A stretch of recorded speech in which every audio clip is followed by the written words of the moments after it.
Good morning. Shortly after 10 a.m., the National Hurricane Center has officially classified our Gulf disturbance as Tropical Depression 2. Winds right now are 30 miles an hour, and this morning we actually saw them a little bit stronger at 35 miles an hour, which is your typical threshold for a tropical depression. So no surprise, the National Hurricane Center has named this. We've been seeing that high likelihood of development over the last 24 hours from 30% to 80%.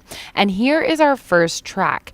You'll notice the center of what is essentially this storm's defined circulation within reason. It's not super well organized, but it's organized enough to say this is strengthening and it could become a tropical storm within the next 24 hours. That is over the open water and continually looking like it's going to progress west.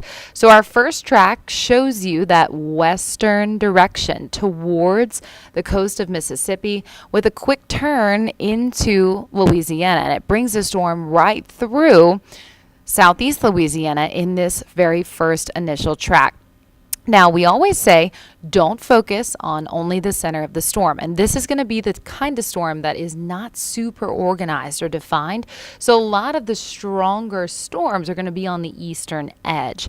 So it may be that we see a lot of those outer bands moving a little bit further north once the storm goes inland. You'll notice our radar picture at the moment is still not showing an organized, well-defined core, right? So when we say the center of the storm, it's a loose center. It's not super beautiful on the radar picture, and it's not looking super healthy either. We do also have a bit of a hostile environment for development because of the wind shear in the upper levels and the dry air that continues to rip this apart. The pressure is also high. When you start to see the pressure falling, that means the storm's intensifying. So over the course of this morning, though we have seen heightened potential development, we haven't seen the storm necessarily rapidly intensify. However, as we watch it get into the western Gulf a little bit more over the next couple days, there's the possibility that it could strengthen some. Maybe to have those winds of 39 miles an hour, or maybe to become a hurricane. We'll be watching for that as we get into Monday and Tuesday. Altogether, right now, it looks like the heaviest impacts for most of the Gulf Coast will be heavy rainfall amounts. And you'll notice our tropical models, our spaghetti models this morning, we're starting to agree on a more westward shift. So it's not a huge surprise that the track is showing just this. Here's the upper steering pattern that we're watching closely. Of course, it's hot and humid across southeast Louisiana today, and it was yesterday. That's because we've been dominated by a ridge of high pressure.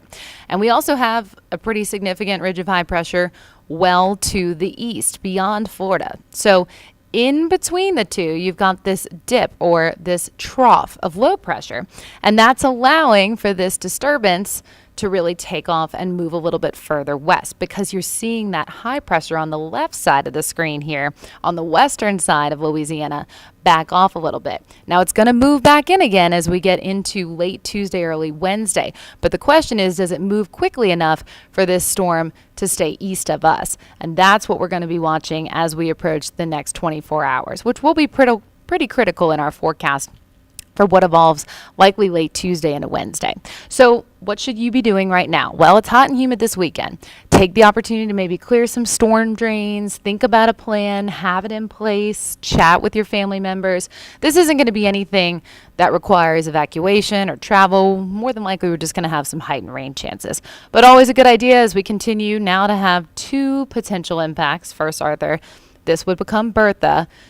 Know your plan for the rest of the season. Today, we're going to have very few rain chances and a heat advisory issued from 10 to 6. So the weather at the moment, nice and quiet in anticipation on maybe a little bit more rain as we get later into the rest of the week. Again, a heat advisory issued as we approach 6 p.m. So something to keep in mind. We'll have the next update coming this afternoon when the hurricane hunters fly into the storm and get a little more information for us.